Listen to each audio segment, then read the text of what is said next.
Biome leading institute for pre medical exam NEET प्रतियोगिता परीक्षा की तैयारी के लिए लेकर आया है live digital classes on YouTube channel, pre recorded class, classroom video, special session, chat room. घर बैठे पूछिए सवाल, रिवीजन भी आसान। लॉकडाउन में सुनहरे सपनों को दे नई उड़ान। बायोम नगराटोली और Hinoo Ranchi, admission going on. Biyom leading institute for pre medical exam.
चलो मोमेंट ऑफ इनर्शिया से स्टार्ट करते हैं।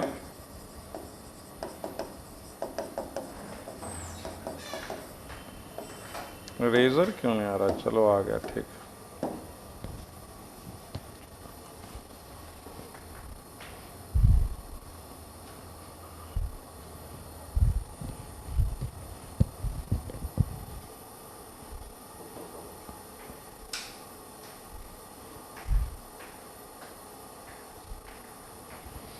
ध्यान देंगे एक बार जरा।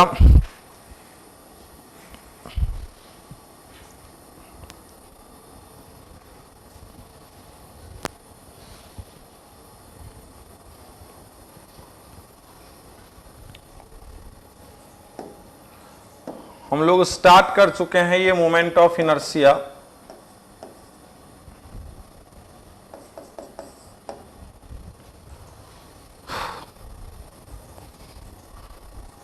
ये बात हमने आपको बता दी थी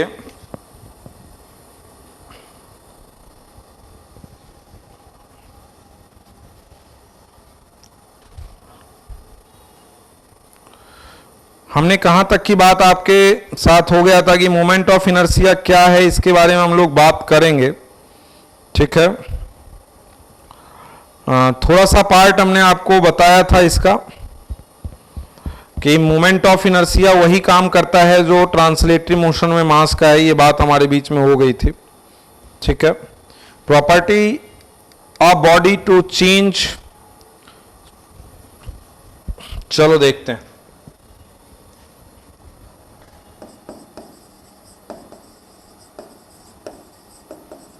property of a body to oppose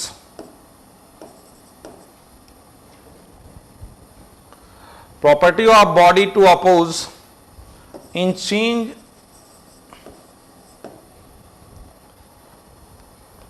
of rotational condition. Property of body to oppose in change of rotational condition is called moment of inertia.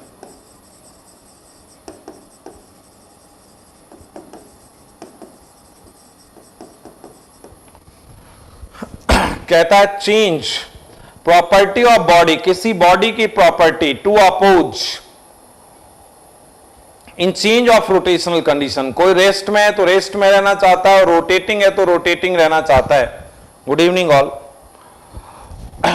Is called moment of inertia. It has similar role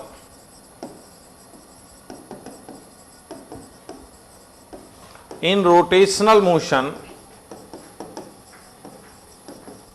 It has similar role in rotational motion. It has similar role in rotational motion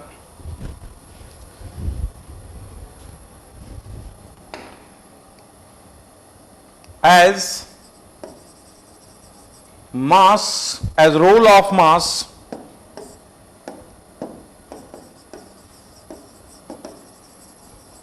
in translatory motion.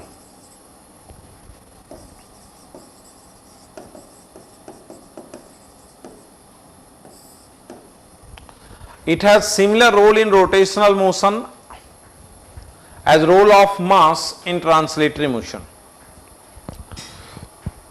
Translatory motion में मास का जो role है rotational motion में वही role moment of inertia का है। ठीक है, ये बात हमारे बीच में हो गई थी। ठीक है, 1 second.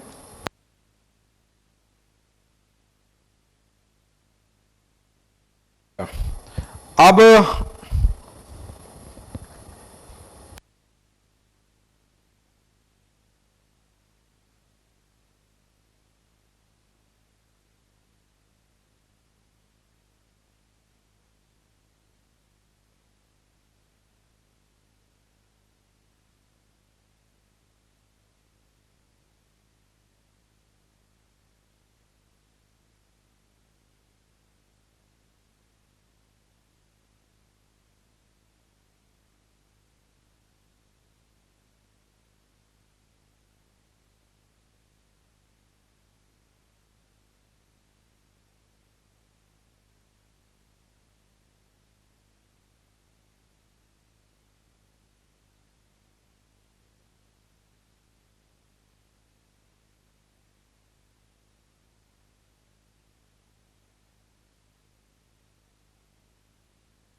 A point,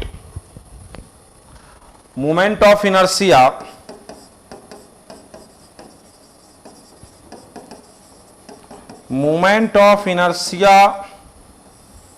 for point मास।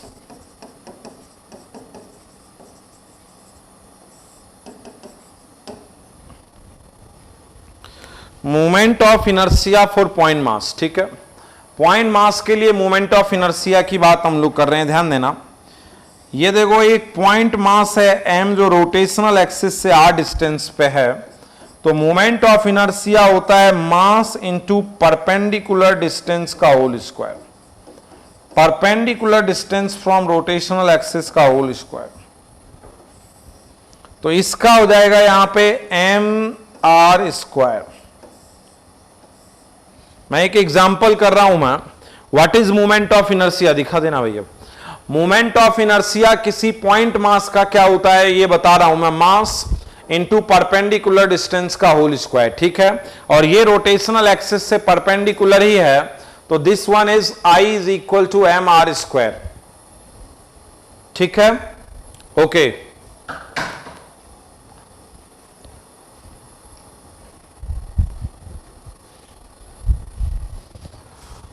एक एग्जांपल मैं तुम लोगों को अब बता रहा हूं। पहले moment of inertia of system हमें बताना है, moment of inertia of system में बताना है भाई, या moment of inertia of N mass system पहले मैं बता देता हूं एक बार। बी, ये ए था, ये बी बता देता हूं।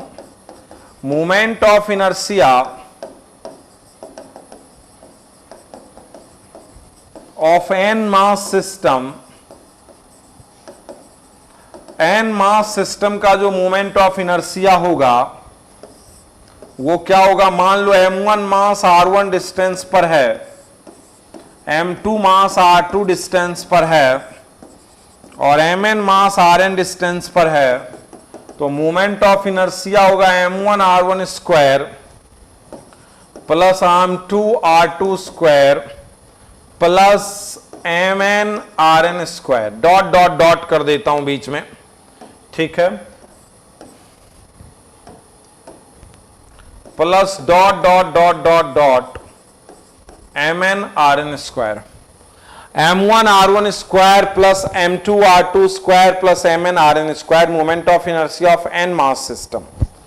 मैं एक एग्जांपल यहां पर कर रहा हूं मैं मोमेंट ऑफ इनर्शिया के लिए। ये कहता है find mi of system, moment of inertia system का बताना है। और ये सिचुएशन है, देखो 100 किलो की एक बॉडी या 1 किलो की एक बॉडी 10 सेंटीमीटर पे रखा हुआ है और 5 किलो की एक बॉडी 4 मीटर पर रखा हुआ है at an angle 30 degree this. इसका मोमेंट ऑफ इनर्शिया बताना है इस सिस्टम का। बताओ क्या हो जाएगा। एक तो परपेंडिकुलर डिस्टेंस है तो मोमेंट ऑफ इनर्शिया यही सॉल्यूशन कर रहा हूं मैं।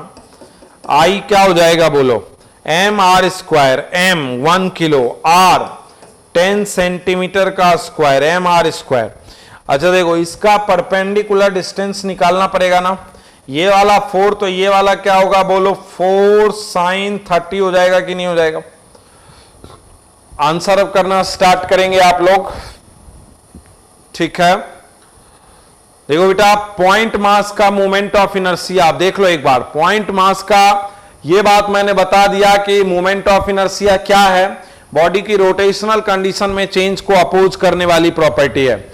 जो काम लीनियर मोशन में मास का है वही काम रोटेशनल मोशन में, जो काम लीनियर मोशन में मास का है वही काम रोटेशनल मोशन में मोमेंट ऑफ इनर्शिया का है, ठीक है। और फिर मैंने क्या बताया, दिस। अब इसका मोमेंट ऑफ इनर्शिया देखो सेंटीमीटर है, मीटर में कन्वर्ट करोगे ना इसको। अच्छा दूसरे पर आओ, मास इंटू परपेंडिकुलर डिस्टेंस का होल स्क्वायर। तो मास क्या है 5 और परपेंडिकुलर डिस्टेंस क्या है 4 साइन 30। मास क्या है 10, ठीक है। तो ये हो जाएगा 1 इंटू 1/10 का स्क्वायर प्लस 5 इंटू 2 का स्क्वायर, ये हो जाएगा 1/100 प्लस 5 इंटू 4, 1/100 और प्लस का हो जाएगा ये 20, तो ये हो जाएगा 20.01 और ये हो जाएगा KG metre square, 20.01 KG metre square. Yes 20.01 KG metre square हो जाएगा। ये बात समझ रहे हो। इसका क्या हो जाएगा 1/10 पे है, 1 किलो की बॉडी, 5 किलो की बॉडी 4 मीटर पे है, ठीक है। परपेंडिकुलर डिस्टेंस चाहिए तो ये हो जाएगा 20.01 KG metre square, this one is, ठीक है। आगे बढ़ते हैं हम लोग, यहां पर आगे बढ़ जाते हैं इन चीजों पर, ठीक है। ओके ध्यान देंगे जरा, ये हो गया। अच्छा मोमेंट ऑफ इनर्शिया एक और एग्जांपल है, find moment of inertia, find the MI of given system, find MI of given system. इसमें ए है, देखो क्या सिचुएशन है, इक्विलैटरल ट्रायंगल है ये, इक्विलैटरल ट्रायंगल है ये, ठीक है। और इस पर m मास रखा हुआ है, m मास रखा हुआ है और m मास रखा हुआ है इक्विलैटरल ट्रायंगल पर। a भी यही है, b भी यही है, इक्विलैटरल ट्रायंगल है ये, a मास m रखा हुआ है यहां पर, और c में भी यही है, इक्विलैटरल ट्रायंगल है और मास रखा हुआ है m, ठीक है। ये 3 मास यहां पे रखा हुआ है m, ठीक है। यहां पर मास रखा हुआ है m, ठीक। सबसे पहले इस एक्सिस के अबाउट निकालना है, सबसे पहले इस एक्सिस के अबाउट निकालना है 1, उसके बाद इस एक्सिस के अबाउट निकालना है 2, उसके बाद इस एक्सिस के अबाउट निकालना है 3। तो 3 अलग अलग रोटेशनल एक्सिस के अबाउट इसका मोमेंट ऑफ इनर्शिया निकालना है। Good Rakhi, good Ayush, good Sneha, question क्या है, एक बात तुम जरा समझ लो, मोमेंट ऑफ इनर्शिया। अब अगला एग्जांपल है इसका, find moment of inertia of given system. चलो एक आध बात मैं यहां पे लिखता हूं, एम क्या होता है, मास होता है, ठीक है, दिखा देना भाई। एम आर क्या होता है, मोमेंट ऑफ मास होता है। एम आर क्या होता है, मोमेंट ऑफ मास होता है, ठीक है। सेंटर ऑफ मास में ये वर्ड काम में आया था कि moment of mass with respect to centre of mass is zero.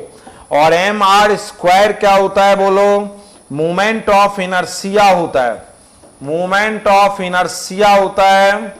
तो ये बात आपको मैंने एक बार और बताई थी कि एम मास होता है, M R moment of mass होता है, और एम आर स्क्वायर जो होता है वो मोमेंट ऑफ इनर्शिया होता है। एम होता है मास, एम आर होता है मोमेंट ऑफ मास, और एम आर स्क्वायर होता है मोमेंट ऑफ इनर्शिया, ठीक है। वर्ड क्या काम में ले रहे हैं ये हमने देख लिया एक बार। चलो अब एक बार मैं बता रहा हूं कि एक ही चीज का इक्विलैटरल ट्रायंगल के वर्टेक्स पे 3 इक्वल मास रखे हुए हैं। इक्विलैटरल ट्रायंगल के वर्टेक्स पे 3 इक्वल मास रखे हुए हैं, ये बात आप देख पा रहे हैं। पहले का मोमेंट ऑफ इनर्शिया बताना है इस एक्सिस के अबाउट। देखो बेटे क्या हो जाएगा, पहले का सॉल्यूशन हम लोग ए का करते हैं। देखो ए इस एक्सिस के साथ क्या है डिस्टेंस, जीरो ना, तो m इंटू जीरो स्क्वायर। इस मास का इस एक्सिस के साथ डिस्टेंस क्या है, जीरो ना। इस मास का इस एक्सिस के साथ डिस्टेंस क्या है, तो this one is the perpendicular distance.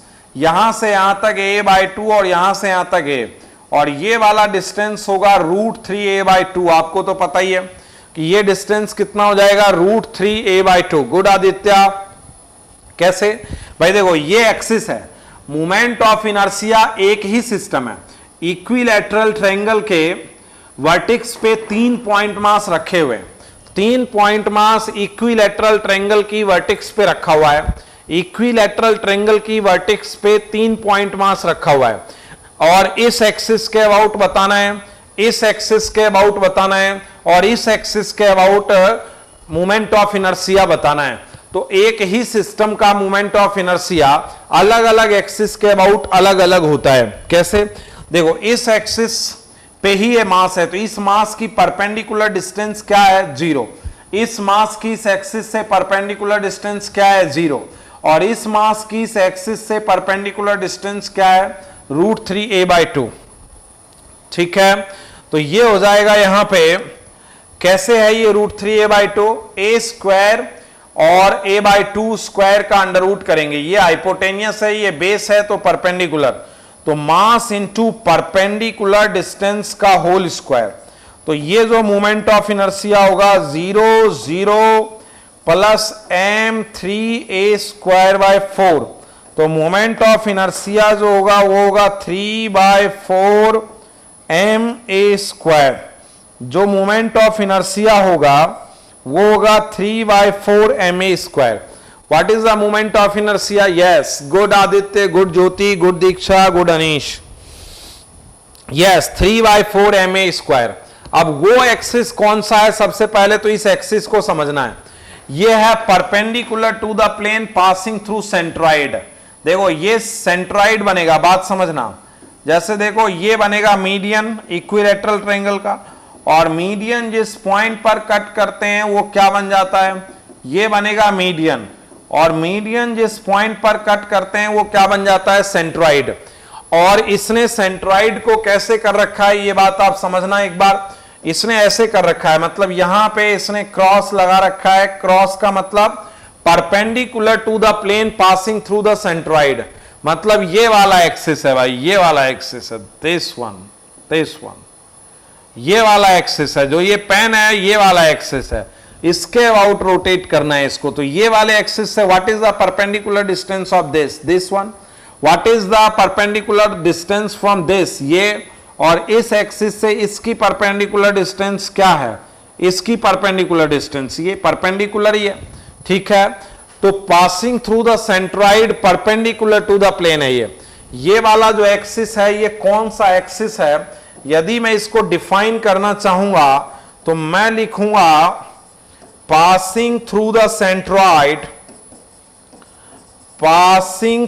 centroid and perpendicular to plane, ये इस एक्सिस के अबाउट हमें बताना है। और अब हम बी के सॉल्यूशन पर जाते हैं, बी पार्ट के सॉल्यूशन पर जाते हैं। ठीक है, देखो ये वाली डिस्टेंस मुझे चाहिए होगी, ये मीडियन जो होता है वो होता है √3a/2, ठीक है, और सेंट्रॉइड जो है वो 2:1 में बांटता है, और मैं इस डिस्टेंस को x मान लेता हूं, सेंट्रॉइड से मास की डिस्टेंस को x मान लेता हूं, तो √3a/2 ये टोटल डिस्टेंस है, और सेंट्रॉइड जो है वो मीडियन को 2:1 में बांटता है, मतलब 3 टुकड़े में x जो है वो 2 टुकड़ा है। बात समझना, यहां से लेके यहां तक की जो टोटल डिस्टेंस है वो √3a/2 है। बात समझना एक बार, यहां से लेकर के यहां तक की जो टोटल डिस्टेंस है वो कितनी है, √3a/2 है। यहां से लेकर के यहां तक के जो टोटल डिस्टेंस है वो कितनी है, √3a/2 है, जिसके कितने हिस्से हुए, 3 हिस्से हुए, और 3 हिस्से में से ये कितना हिस्सा है, 2 हिस्सा, ये कितना हिस्सा है, 1 हिस्सा। क्यों? क्योंकि सेंट्रॉइड जो है वो मीडियन को 2:1 में डिवाइड करता है, जो सेंट्रॉइड है वो मीडियन को 2:1 में डिवाइड करता है। ठीक है, तो x क्या हो जाएगा बोलो, √3a/2 के 3 हिस्से में 2 हिस्सा है, तो ये वाला बन जाएगा a/√3, तो ये भी x की डिस्टेंस पे है, तो पहले का हो जाएगा ma/√3 का होल स्क्वायर, और तीनों सेम है इसलिए इंटू 3। क्यों?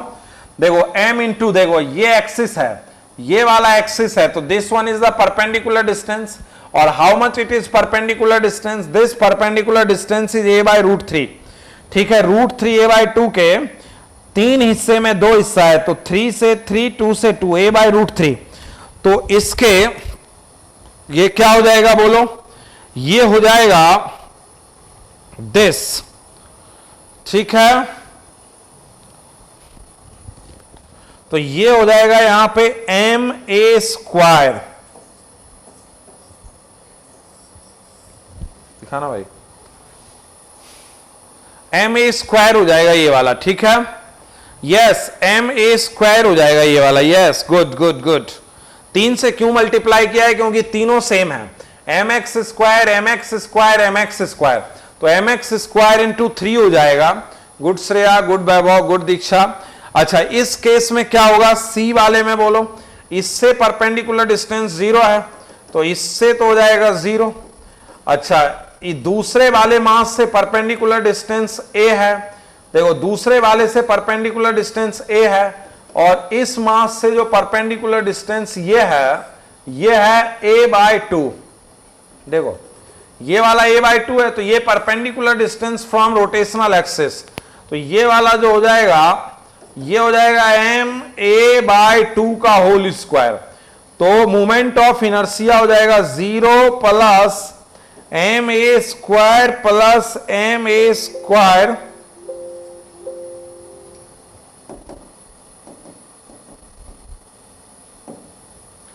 ma²/4 हो जाएगा,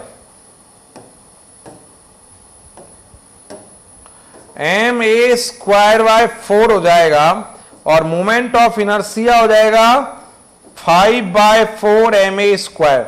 तो किसी भी सिस्टम का moment of inertia rotational 5/4 ma²। Moment of inertia क्यों निकाल कि यूनिटी क्या है, कि यूनिट क्या है दीक्षा, ओके, मोमेंट ऑफ इनर्शिया की यूनिट क्या है, ओके दीक्षा, केजी मीटर स्क्वायर। देखो मास यूनिट में यहां लिखता हूं बेटा, यूनिट क्या होगी मोमेंट ऑफ इनर्शिया की, मास की किलो, और डिस्टेंस तो केजी मीटर स्क्वायर, और डायमेंशन क्या होगी मोमेंट ऑफ इनर्शिया की, ml²। क्या होगी, क्योंकि मास का हो गया किलो और परपेंडिकुलर डिस्टेंस का मीटर स्क्वायर, तो what is the unit of, what is the SI unit of moment of inertia, moment of inertia की जो एसआई यूनिट है वो है KG metre square. What is the SI unit of moment of inertia, SI unit है moment of inertia की KG metre square. Dimension क्या है इसकी, ml स्क्वायर, ठीक है। ओके, आगे बढ़ते हैं, आगे बढ़ते हैं हम लोग। चलो, मोमेंट ऑफ इनर्शिया डिपेंड करता है रोटेशनल एक्सिस पर, यह बात आपने यहां पे देख ली कि मोमेंट ऑफ इनर्शिया जो है वो रोटेशनल एक्सिस पर डिपेंड करता है, यह बात आपने अच्छे से यहां पे समझ ली है। चलो, एक बात और करते हैं यहां पे, एक बात और करते हैं, moment of inertia of two particle system, ठीक है। एक काम करते हैं, क्वेश्चन और करते हैं, moment of inertia of two particle system, two particle system about an axis passing through center of mass, passing through center of mass perpendicular to line। Two particle system का moment of inertia about an axis passing through centre of mass, centre of mass से पास होने वाले axis के respect में two particle system का moment of inertia हम लोग निकालेंगे। तो ये एक टॉपिक हमने डाला है यहां पे, जरा ध्यान देना एक बार बात पर। ये मैं कह रहा हूं m1 मास है और ये मैं कह रहा हूं m2 मास है, इनके बीच की जो डिस्टेंस है वो r है और मैंने कहा इसका सेंटर ऑफ मास यहां पे है। तो सेंटर ऑफ मास से पास होने वाले परपेंडिकुलर एक्सिस के रिस्पेक्ट में इसका मोमेंट ऑफ इनर्शिया बताना है। मैंने कहा जो टोटल डिस्टेंस है दोनों मास के बीच में वो r है, सेंटर ऑफ मास की पोजीशन को मैंने r1 मान लिया और सेंटर ऑफ मास से दूसरे की पोजीशन को मैंने r2 मान लिया। तो by the depth of centre of mass, by property of centre of mass बोलो, वैसे तो सेंटर ऑफ मास की पोजीशन क्या होगी, चलो by property of centre of mass क्या कहती है property of centre of mass, पहली बात तो हो जाएगा r1 plus r2 is equal to r, ठीक है। ये बात आप समझ रहे हो। देखो क्या कहा मैंने कहा कि m1 m2 दो मास है, सेंटर ऑफ मास से पास होने वाले एक्सिस के रिस्पेक्ट में, सेंटर ऑफ मास से पास होने वाले एक्सिस के रिस्पेक्ट में मोमेंट ऑफ इनर्शिया हमें बताना है, ठीक है। तो मैंने एज्यूम कर लिया कि सेंटर ऑफ मास से m1 की डिस्टेंस r1 है और सेंटर ऑफ मास से m2 की डिस्टेंस जो है वो r2 है।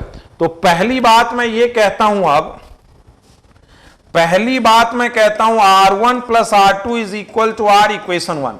आखिर r1 r2 दोनों मिलकर के r बनाएंगे और by property of centre of mass, by property of centre of mass, centre of mass की जो प्रॉपर्टी है, by property of centre of mass, ठीक है, सेंटर ऑफ मास की जो प्रॉपर्टी है उसके हिसाब से summation mr is equal to 0, मतलब मोमेंट ऑफ मास 0 होता है। m1 r1 vector centre of mass से यदि पोजीशन पता हो, सेंटर ऑफ मास से m1 की पोजीशन r1 है और सेंटर ऑफ मास से m2 की पोजीशन r2 है, तो m1 r1 vector plus m2 r2 vector is equal to 0।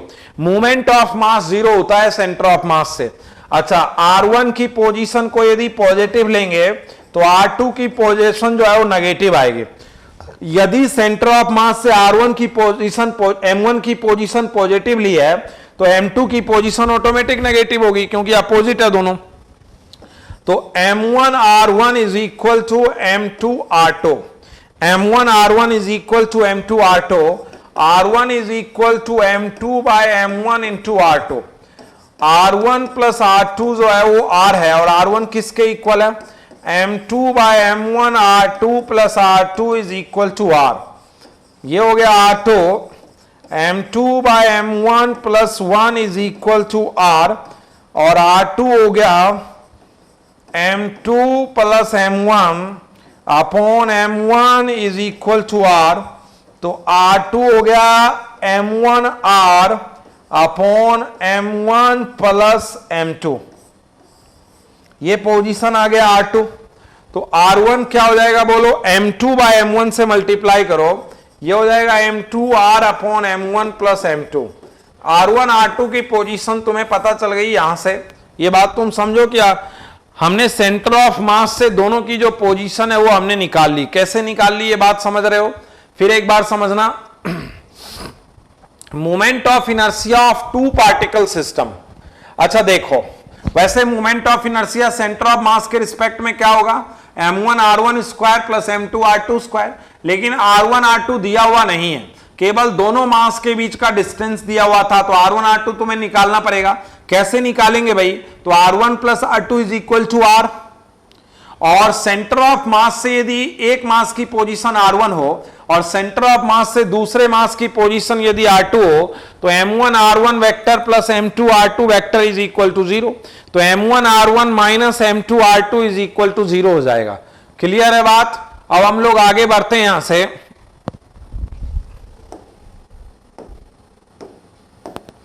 ठीक है, तो मोमेंट ऑफ इनर्शिया क्या हो जाएगा बोलो सिस्टम का? m1 r1 square plus m2 r2 square. m1 r1 क्या है बोलो?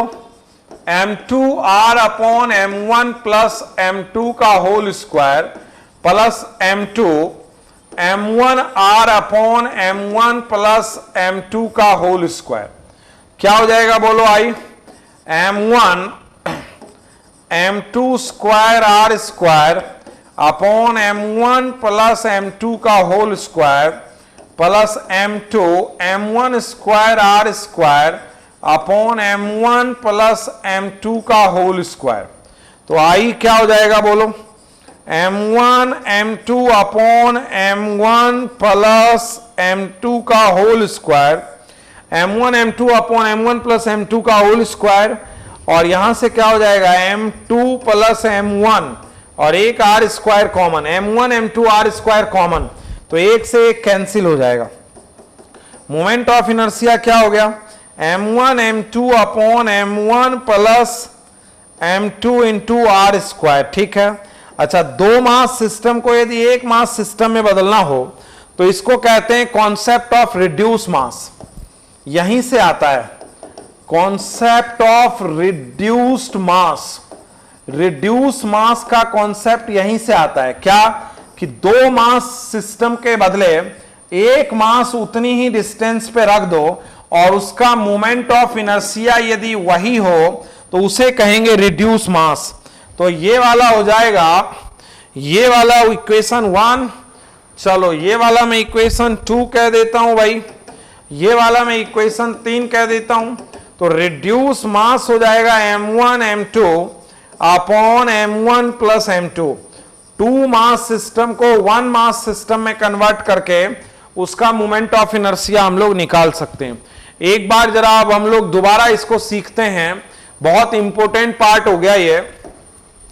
एक बार मैं दोबारा इसको सिखाता हूं पहले आपको, ठीक है। एक बार हम लोग और सीखेंगे, जरा बात समझना।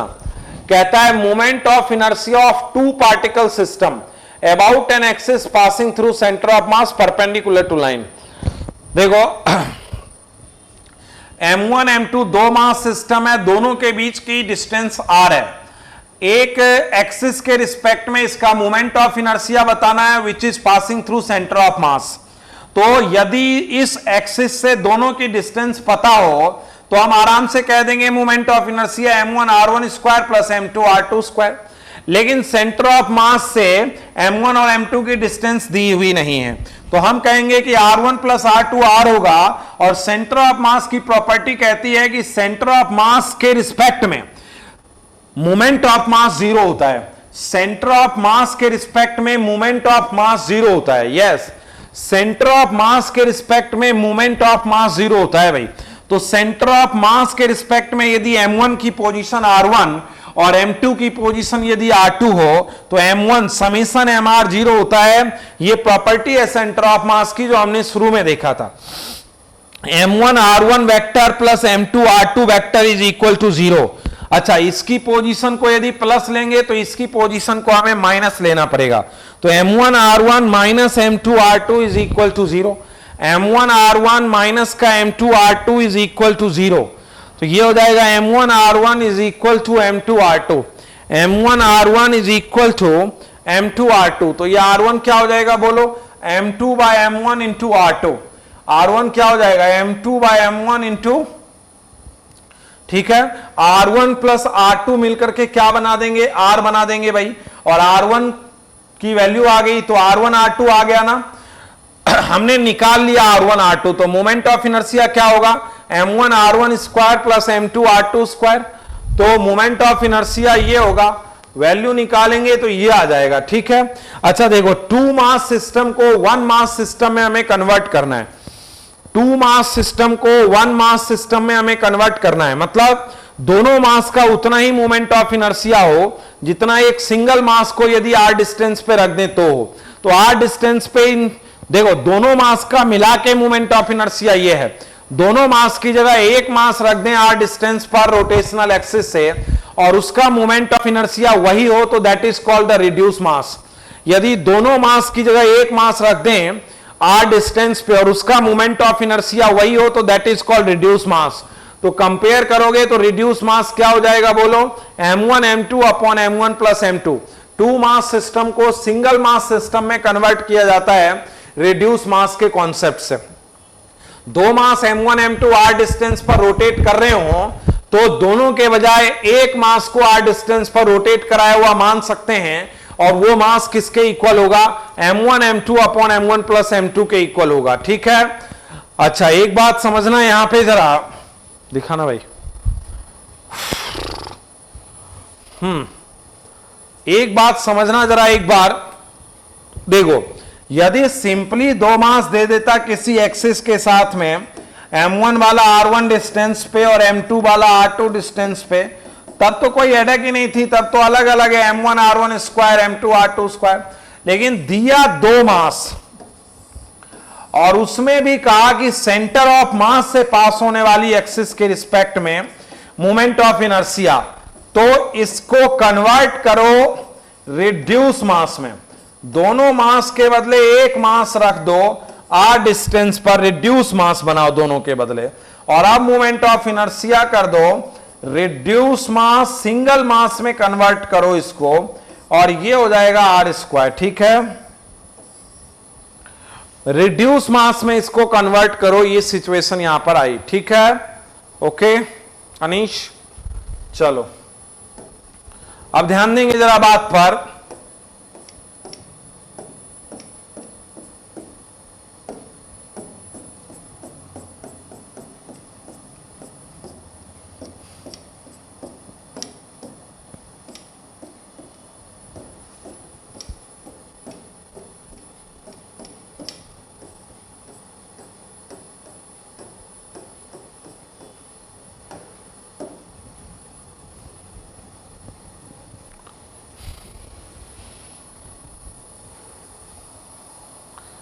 ओके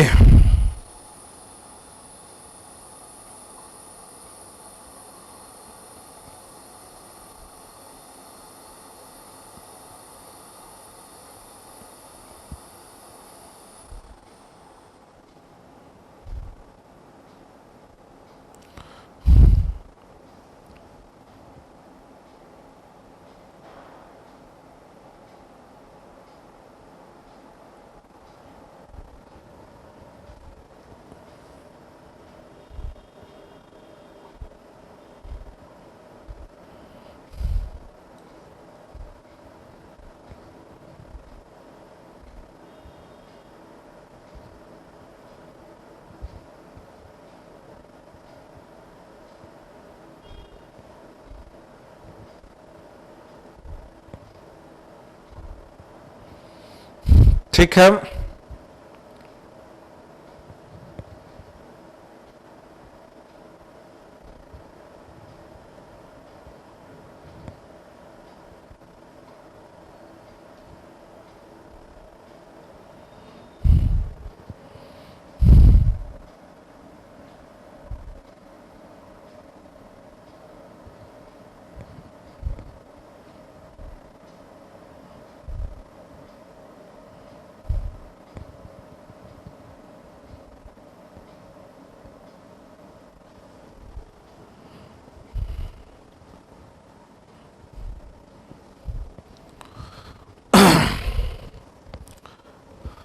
एक पेपर चल रहा था, इसलिए क्या है कि इसको थोड़ा सा देखना पड़ा। एक पेपर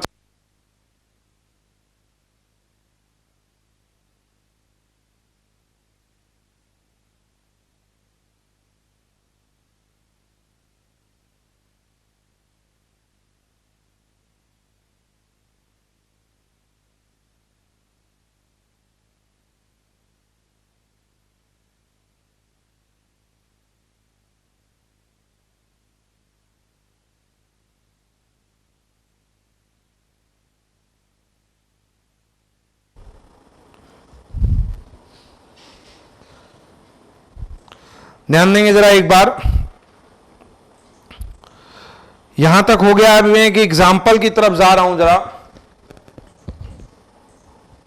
ध्यान देंगे जरा।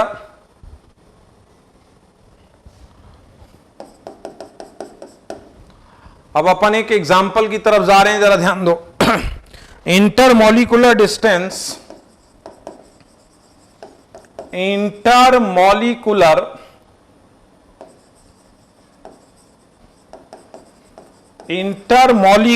distance between HCl atom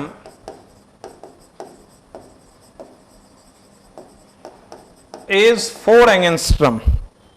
Then find the MI. Then find the moment of inertia about an axis passing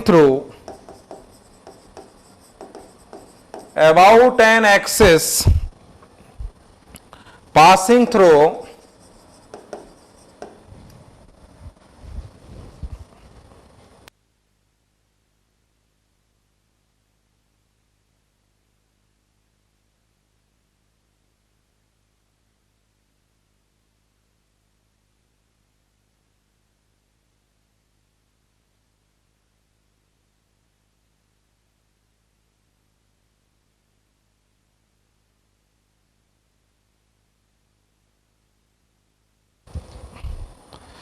कह रहा है intermolecular distance between HCl atom is 4 angstrom, then MI about an axis passing through its centre of mass. कहता क्या है जरा देखना एक बार। Solution पर जा रहा हूं मैं, एक बार सॉल्यूशन की तरफ जा रहे हैं, जरा बात समझना। Intermolecular distance between HCl atom, देखो कहता है H प्लस और Cl माइनस एटम के बीच की जो डिस्टेंस है ना वो 4 एंगस्ट्रम है। MI बताना है सेंटर ऑफ मास, हैवी वाले के नजदीक होगा। कौन हैवी है? क्लोरीन हैवी है, तुम्हें पता ही है। क्लोरीन जो है वो हैवी होगा, ये बात तुम्हें पता है। क्लोरीन का एटॉमिक मास लगभग 13.5 AMU है एटॉमिक वेट, और हाइड्रोजन का जो एटॉमिक वेट है वो 1 AMU के करीब है। हाइड्रोजन का जो एटॉमिक वेट है वो कितना है? 1 AMU। और क्लोरीन का जो एटॉमिक वेट है वो कितना है? 13.5 AMU। चलो तो इसमें सेंटर ऑफ मास निकालेंगे, और है तो इससे बढ़िया क्या करें, सबसे पहले इसका 2 मास का निकालना है सेंटर ऑफ मास से। तो रिड्यूस मास निकाल लो, M1 M2 upon M1 plus M2, तो 35.5 अपॉन 36.5, तो ये हो जाएगा 35.5 अपॉन 36.5। तो म्यू इज इक्वल टू कितना हो जाएगा बोलो? म्यू इज इक्वल टू हो जाएगा 35.5 अपॉन 36.5। रिड्यूस मास कितना हो जाएगा बोलो? 35.5 अपॉन 36.5। ठीक है, किलो नहीं है, AMU है ये। अच्छा, एक AMU में कितने किलो होते हैं ये हमको अब देखना पड़ेगा। ये AMU है, तो रिड्यूस मास हो जाएगा 355 और 1.67 10 to the power minus 27 kilo. ठीक है, तो what is the moment of inertia? Mu R square. Mu क्या है? 355 बाय 365। AMU को जब किलो में बदलेंगे तो इतना होता है 1 AMU, और R 4 एंगस्ट्रम। एंगस्ट्रम है 10 to the power minus 10। Angstrom होता है 10 टू द पावर माइनस 10। ठीक है, एक एंगस्ट्रम होता है 10⁻⁻10 मीटर। दूसरी बात, एक AMU एटॉमिक मास यूनिट होती है दिस 67 इंटू 10⁻⁻27 किलो। अब इसको कैलकुलेट करना आसान है, अब हम लोग इसे कैलकुलेट कर लेंगे। ये अब आ जाएगा केजी मीटर स्क्वायर। अब ये जो यूनिट बनेगी इसकी, ये यूनिट बनेगी KG metre square. What is the unit of this? KG metre square. तो क्वेश्चन उसी का है, ये आप समझ गए, सॉल्यूशन आगे हो जाएगा, कोई दिक्कत नहीं है। फिर समझना, HCl एटम है और उनके बीच की जो डिस्टेंस है, एटॉमिक डिस्टेंस, वो 4 एंगस्ट्रम है। Find the centre of mass pass, find the moment of inertia passing through centre of mass. ठीक है, तो दो मास सिस्टम को सिंगल मास सिस्टम में कन्वर्ट करके 4 एंगस्ट्रम पे रख दो, तो सिंगल मास सिस्टम इतना हो जाएगा भाई, और उसको किलो में कन्वर्ट कर लो तो μr², तो ये हो जाएगा आंसर। ये बात आप समझ गए कि हमने इसको कैसे निकाला है। ठीक है, तो ये सारी बातें जो है वो 1 मास 2 मास n मास सिस्टम के बारे में, 1 मास 2 मास n मास सिस्टम के बारे में हमने ये किया है। ठीक है, हम लोग आगे बढ़ते हैं MI ऑफ कंटिन्यूअस मास। हम लोग जिस चीज पर आगे बढ़ेंगे वो है MI ऑफ कंटिन्यूअस मास। ठीक है, कंटिन्यूअस मास का MI हम लोग निकालेंगे, लेकिन कुछ बेसिक क्वेश्चन का आंसर मैं यहां पर एक एग्जांपल देता हूं, मैं एक एग्जांपल और देता हूं। Answer the given question, answer the given question. Given question का आंसर आपको यहां पर देना है। ठीक है, सबसे पहला यहां पर क्या है, जरा बात समझना। Which one is hard to rotate? पहला क्वेश्चन है which one is hard to rotate? किसको घुमाना हार्ड है, जिसका मोमेंट ऑफ इनर्शिया ज्यादा होगा। सर इंटरमोलिकुलर है, तब तो 2 मॉलिक्यूल कंसीडर करना होगा ना। नहीं, 2 मॉलिक्यूल मतलब यही हुआ, HCl में खुद 2 मॉलिक्यूल है, H+ और Cl-, और इनके बीच की डिस्टेंस HCl जो बना है, जैसे H2 के बीच की, तो मतलब H और H के बीच में आदित्य, HCl की डिस्टेंस इतनी है। HCl में हाइड्रोजन प्लस और क्लोरीन माइनस होता है। ठीक है, HCl एक डाइपोल है बेटा, जिसमें HCl H+ और Cl- के बीच में कुछ डिस्टेंस होती है, दैट इज द 4 एंगस्ट्रम। ठीक है, ओके, आगे बढ़ते हैं हम लोग। अच्छा, which one is hard to rotate? किसको रोटेट करना हार्ड होगा? जिसका मोमेंट ऑफ इनर्शिया ज्यादा होगा उसको रोटेट करना हार्ड होगा। ये कह रहा है कि ये क्वेश्चन है, एक ट्यूब है ये, जिसके आधे में Hg भरा हुआ है, आधे में Hg भरा हुआ है और आधे में वाटर भरा हुआ है। और इसी की दूसरी कंडीशन ये है, इस क्वेश्चन का भी आंसर देना है, इधर पानी भरा हुआ है और इधर Hg भरा हुआ है। ठीक है, अब इसमें किसको रोटेट कराना हार्ड है ये हमें बताना है। ये इसकी A कंडीशन है और ये इसकी B कंडीशन है, आधे आधे में ये भरा हुआ है, किसको रोटेट कराना हार्ड है ये हमें बताना है। ठीक है, which is hard to rotate. अब बात समझना बेटा, Hg थोड़ा डेंस होता है, मास जितनी ज्यादा डिस्टेंस पर होगा मोमेंट ऑफ इनर्शिया उतनी ही ज्यादा होगी। बात तो समझ ही रहे हो ना। इफेक्टिव मास मान लो कि किसी का यहां है और इफेक्टिव मास किसी का थोड़ा दूर है, तो जिसका मास इफेक्टिवली दूर है उसका मोमेंट ऑफ इनर्शिया ज्यादा होगा, और जिसका जो मास है वो नजदीक है, क्योंकि क्या होता है मोमेंट ऑफ इनर्शिया mr²। तो मोमेंट ऑफ इनर्शिया यस, जिसका भी इफेक्टिव मास थोड़ा ज्यादा होगा उसको रोटेट कराना हार्ड होगा। ये बात हम समझ रहे हैं। ठीक है, ये बात हम समझते हैं। अच्छा बताओ, Hg थोड़ा डेंस है, कम से कम पानी के कंपैरिजन में बेटा, पानी के कंपैरिजन में 13.6 टाइम्स डेंस है कौन? Hg। पानी 1 मीटर क्यूब में 1000 लीटर आता है, 1000 किलो, और ये 1 मीटर क्यूब में 13,600 किलो आता है। ठीक है, तो ये हो जाएगा यहां पर IB ग्रेटर देन IA। क्यों ऐसा हो जाएगा? क्योंकि मास दूर है। देखो, इसमें मास नजदीक है, हैवी मास नजदीक है, जबकि इसमें हैवी मास दूर है, मतलब इफेक्टिव मास ज्यादा दूर किसमें होगा? बी में होगा। इफेक्टिव मास ज्यादा दूर किस में होगा, बी में होगा, इसलिए B is hard to rotate, B is hard to rotate. Yes, B जो है वो रोटेट कराने में हार्ड होगा, B is hard to rotate, जो बी है वो रोटेट करने में क्या होगा, हार्ड होगा, ये बात आप समझें। B is hard to rotate. Yes, good Anish, good Sneha, good Ayush, good Rakhi, good Diksha, good Rajiv. Okay, चलो इसी के सेकंड नंबर क्वेश्चन पर एक और आते हैं। फर्स्ट नंबर क्वेश्चन पे हमने ये कहा था कि कौन सा हार्ड होगा, इसी में मैं एक सेकंड नंबर क्वेश्चन यहां पे और जोड़ रहा हूं, ठीक है। सेकंड नंबर क्वेश्चन में यहां पे और जोड़ रहा हूं, ठीक है ना। एक क्वेश्चन ऐड कर रहा हूं, in given figure about which axis moment of inertia is high.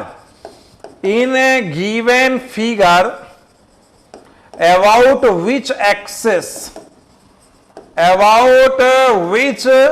axis moment of inertia is high, moment of inertia is high, moment of inertia किसमें हाई होगा, in given figure about which axis, in given figure about which axis moment of inertia is high। ठीक है, बात समझना।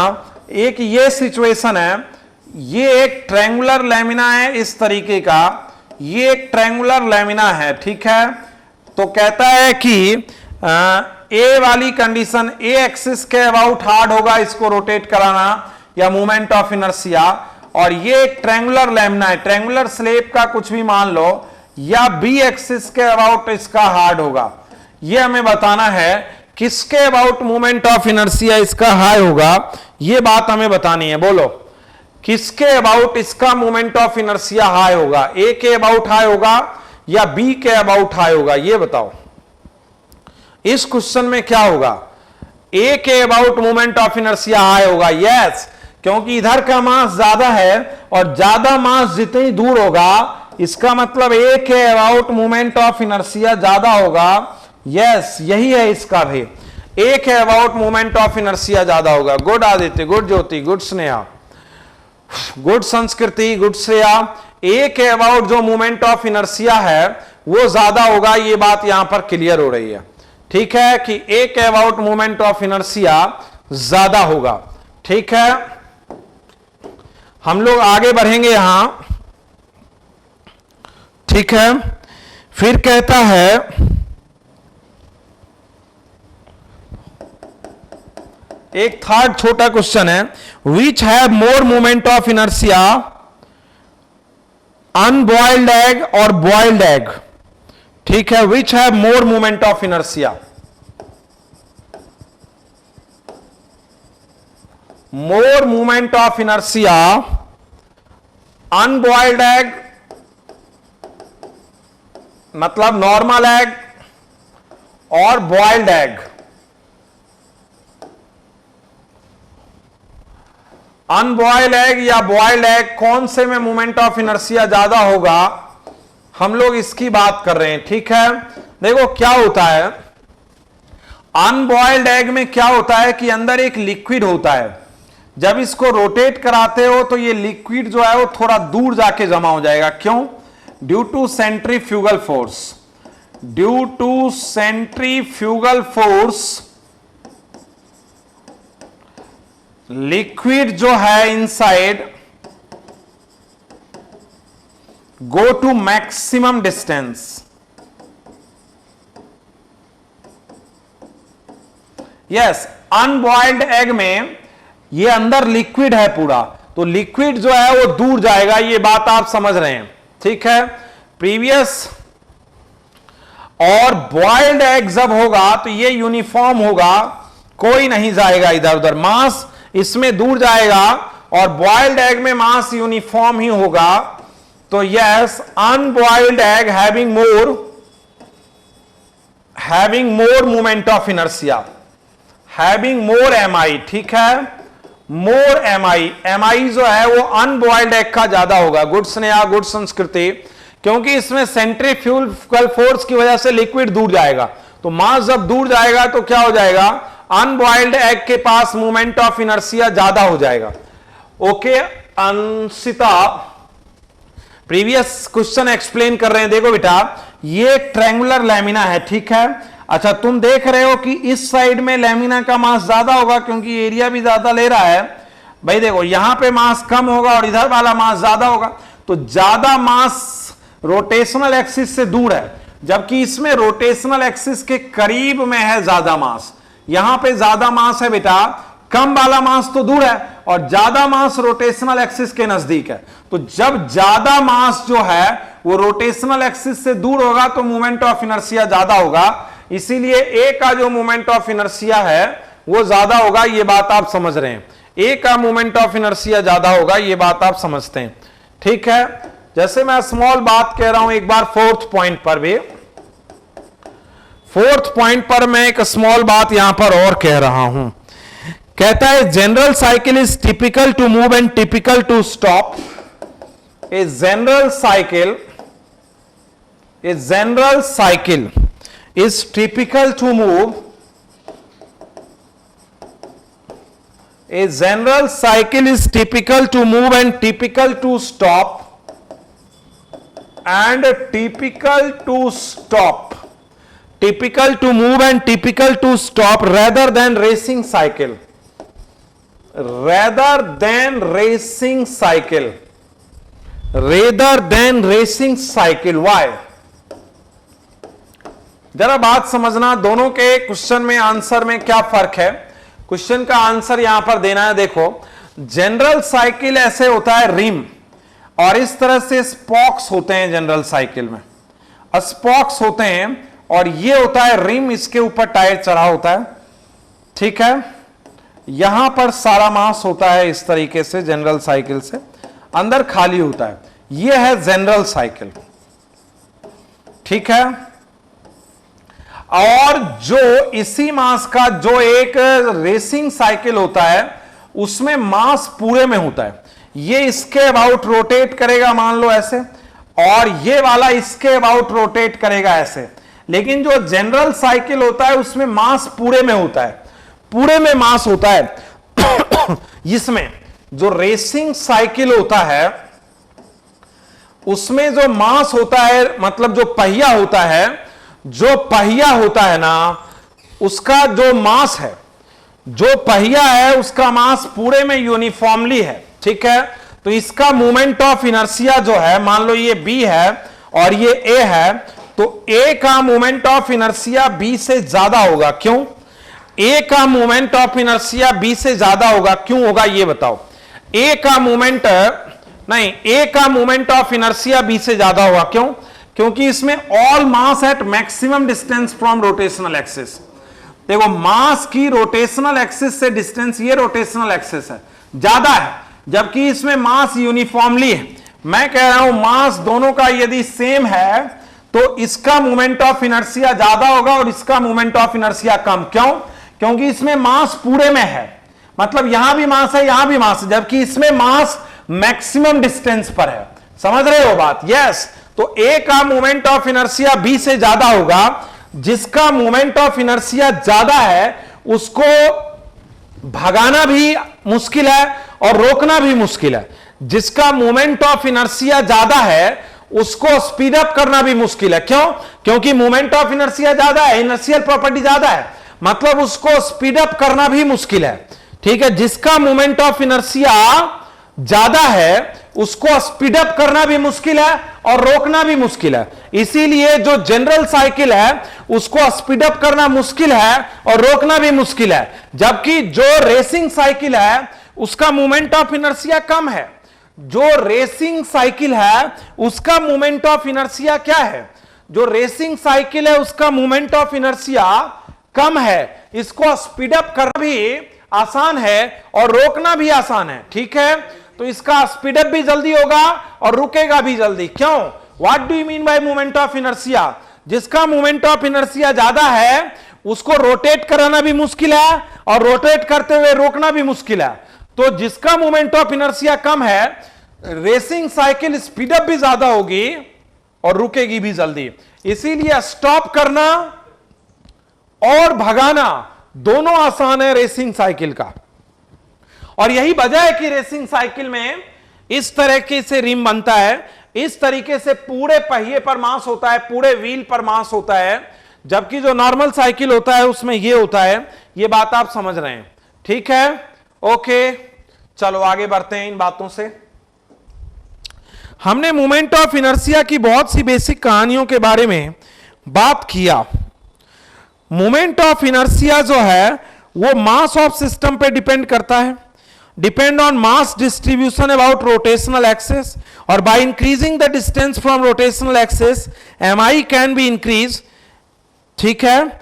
Moment dependency of moment of inertia, MI depend on mass of system, MI depend on mass distribution from rotational axis, और MI, ये बातें हम समझ ही रहे हैं, ये बातें हम अच्छे से अभी समझते हैं, तो इसके लिए अब हमारे पास जरूरत ज्यादा नहीं है। मास ऑफ कंटिन्यूअस सिस्टम की हम लोग बात करेंगे, लेकिन एक बार अब मैं पहले आपका ये देख लेता हूं, ठीक है? कंटिन्यूअस बॉडी,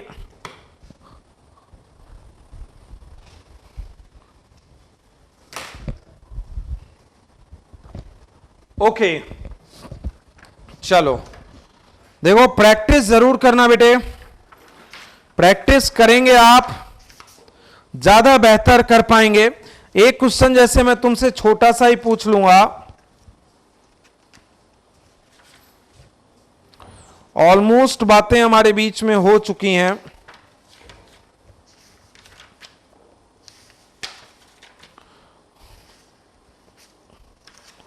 एक आध एग्जाम्पल मैं तुम लोगों के लिए दे देता हूं, इससे ज्यादा की अब जरूरत नहीं है। और अगला पॉइंट अब अगले लेक्चर में स्टार्ट होगा, ये आपको पता ही है। एक पॉइंट बता देता हूं मैं आप लोगों को, बस एक लास्ट एग्जाम्पल दे रहा हूं मैं आप लोगों को। एक एग्जाम्पल है यहां, ये कहता है point masses 1, 2, 3 and 4 kg lying at a point,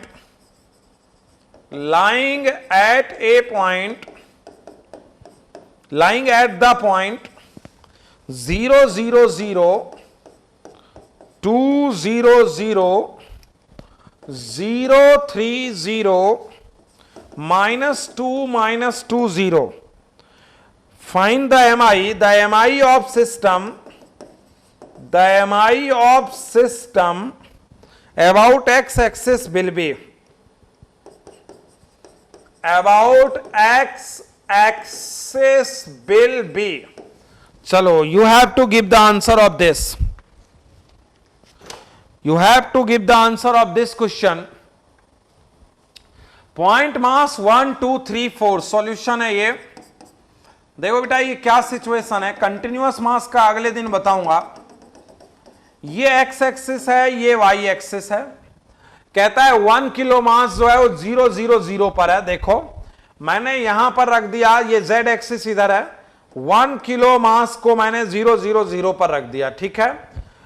2 kilo मास को 2, 0, 0 पर रख दो, 2 किलो मास को यहां पे रख दो, 3 किलो मास को 0, 3, 0, वाई एक्सिस पर है ये 3 किलो मास, 0, 3, 0 पर रख दो, और 4 किलो मास -2, -2 पे रख दो।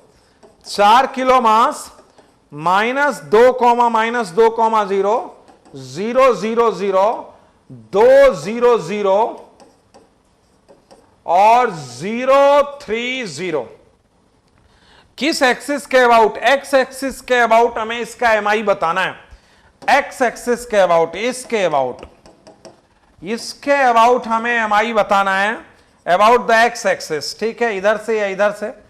अच्छा देखो, मास कहां कहां पे है? एक्स एक्सिस पे है, एक्स एक्सिस पे है। अच्छा, परपेंडिकुलर डिस्टेंस इस मास का क्या है बोलो?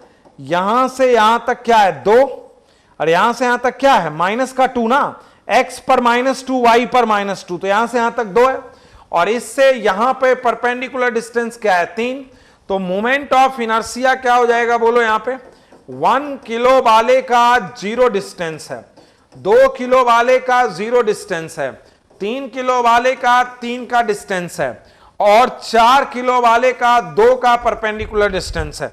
मोमेंट ऑफ इनर्शिया कोई नेगेटिव नहीं होता है, 0, 0, और 27 और 16, तो मोमेंट ऑफ इनर्शिया हो जाएगा 43 kg metre square. What is the moment of inertia of this system?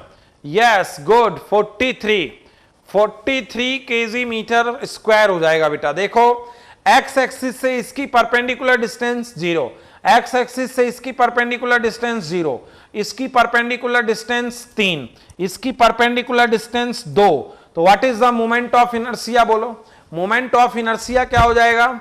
Yes, good Shubham, good Vaibhav, good Diksha, good Tejaswi, good Aditya, good Sneha, very nice, very nice.